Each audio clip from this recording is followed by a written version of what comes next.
కేవలం 18 సీట్లకే పరిమితి. అంటే ప్రతిపక్ష హోదా వచ్చి రానట్టు దోబూచులాడుతుంది. అంత దారుణమైన పరిస్థితికి రావడానికి అంటే మీరు అన్నట్లు ఎవరు ఊహించలేదు. ఒక రకంగా జగన్మోహన్ రెడ్డి ఊహించాడు 151+ తనకు వస్తాయన్నాడు, కానీ రివర్స్ వచ్చాయి.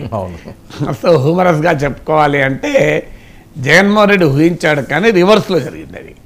సో తానొకటి తలుస్తే దైవం ఒకటి తలుస్తుంది అని అంటారు కదా. So complete reversal. నిజంగానే మీరు అన్నట్టు ఎగ్జిట్ పోల్స్ ఊహించలేదు. ఈవెన్ మీకు India today, axis, my India, TDP జనసేనకు 98-128 ఇచ్చింది. టైమ్స్ నవ్ అయితే వైసీపీకి ఇచ్చింది. మీకు లోకల్ సర్వేలు కూడా ఆరామస్థాన్ 94 నుంచి ఇంకా భారీగా 114 వరకు. పార్థదాస్ కూడా వైసీపీకే 110 సీట్లు ఇచ్చారు. మీకు గుర్తుంటుంది, ఇక్కడే కూర్చొని నేను ఎగ్జిట్ పోల్స్ అప్పుడు మాట్లాడాను, మనమే మాట్లాడుకున్నాం. నేను అన్నది మళ్ళీ గుర్తు చేస్తున్నాను, ఈ ఆంధ్ర స్టోరీ కంప్లీట్ కాలేదు అని చాలా స్పష్టంగా చెప్పాను ఆ రోజు కూడా. ఆంధ్ర స్టోరీ కంప్లీట్ కాలేదు, స్టిల్ టు బి రిటర్న్ అని. సో అందువల్ల ఆ స్పష్టత ఎగ్జిట్ పోల్స్లో లేదు అన్నది క్లియర్. ఎందుకంటే ఎగ్జిట్ పోల్స్ భిన్నమైన రీతుల్లో చెప్పాయి, ఒకదానికి కొన్ని పొంతలు లేకుండా చెప్పాయి. కానీ ఒకటి మాత్రం నిజం, ఎవరు కూడా ఈ స్థాయిలో విజయం ఊహించలేదు. ఇంక్లూడింగ్ టీడీపీ కూడా 150, ఇప్పుడు 157 దాకా పోయేటట్టుంది. 157 వస్తాయని ఎవరు ఊహించలేదు కదా.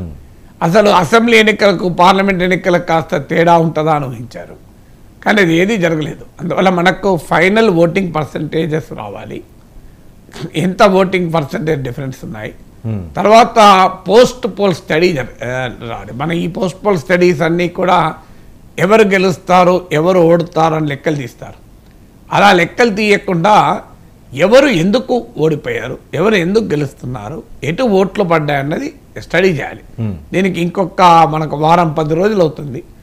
దేశంలో centre for study of developing society, CSDS, Lokniti, the Hindu, వీరు దేశంలోనే నేషనల్ ఎలక్షన్ స్టడీస్ అని జరుపుతారు. చాలా కాంప్రిహెన్సివ్గా, చాలా ఇన్డెప్త్గా ఏ సెక్షన్ల ప్రజలు ఎందుకు ఎలా ఓటు వేస్తారో అధ్యయనం వస్తుంది. తెలంగాణలో ఆల్రెడీ మీకు హిందూ వెబ్సైట్లో దొరుకుతుంది. అది వచ్చాక మనకు పూర్తి పిక్చర్ వస్తుంది actually where as things gone. ఎందుకంటే ఎవ్వరు, రాజకీయ పార్టీలైనా, మీడియా అయినా, ఎగ్జిట్ పోల్స్ అయినా వన్ సైడ్ ఉంటుందని ఎవరు ఊహించలేదు. పైకి చెప్పచ్చు వన్ సైడెడ్ అని, ఇప్పుడు తెలుగుదేశం అనుకూల మీడియా వన్ సైడెడ్ ఉంటుంది, మేము చెప్పలేదని ఇప్పుడు అనొచ్చు. కానీ ఆఫ్ ద రికార్డ్ వాళ్ళు కూడా చెప్పింది ఫైట్ టైట్ ఉంటుంది, ఏమవుతుందో తెలియదని అన్నారు. టీడీపీ నాయకులు కూడా అలాగే అన్నారు, ఎగ్జిట్ పోల్ సంస్థలు అన్నారు. ఎందుకంటే రిజల్ట్ వచ్చాక చాలామంది ఓన్ చేసుకోవచ్చు, నేనే చెప్పినా అని. ఎందుకంటే victory has several fathers, failure has none అని. సో బట్ ఫండమెంటల్గా ప్రజల తీర్పును ఎలా అర్థం చేసుకోవాలనేది we have to wait for few more days. అంటే ఎందుకు ఈ వర్డిక్ట్ ఇలా వచ్చింది అని ఇన్డెప్త్గా పోస్ట్ పోల్ డేటా వస్తే మనం స్టడీ చేసి డెఫినెట్గా మళ్ళీ మనం మాట్లాడుకుందాం. ఇప్పుడైతే చాలా క్లియర్గా వైఎస్ఆర్ కాంగ్రెస్ పార్టీని పూర్తిగా రిజెక్ట్ చేశారన్నది చాలా క్లియర్. కూటమి అరిథమెటిక్ ఒక్కటే ఈ విజయానికి ఏ ఒక్క కారణాన్ని అట్రిబ్యూట్ చేయరాదు. ఇంకో ఫలానా కారణం వల్లనే జరిగింది అని అనుకుంటే పొరపాటు. దీనికి అనేక ఫ్యాక్టర్స్ దోహదం చేశాయి.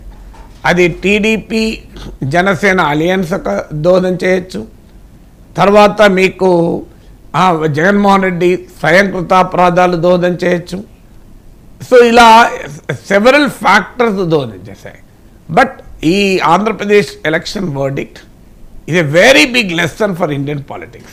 The very big lesson is the link between politics and economics.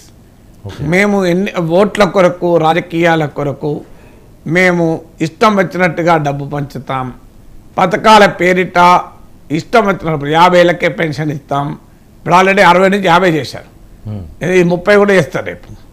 మీరు ఏ పని చేయాల్సిన అవసరం లేదు, మీరు ఇంట్లో పండుకోండి, మీకు పండుకున్నందుకు కూడా డబ్బులు ఇస్తాం. ఇది రాజకీయ పట్టిన. ఇప్పుడు ఓడిపోతున్న వైఎస్ఆర్ కాంగ్రెస్ కదా, గెలుస్తున్న తెలుగుదేశం కూడా ఇదే ప్రామిస్ చేసింది. రేపు తెలుగుదేశానికి కూడా ఇది ఒక big challenge.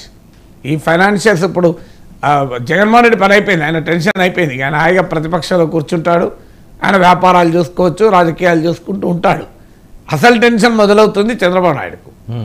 How do we do the finances? ఇప్పుడు సూపర్ 6 అమలు కావాలి.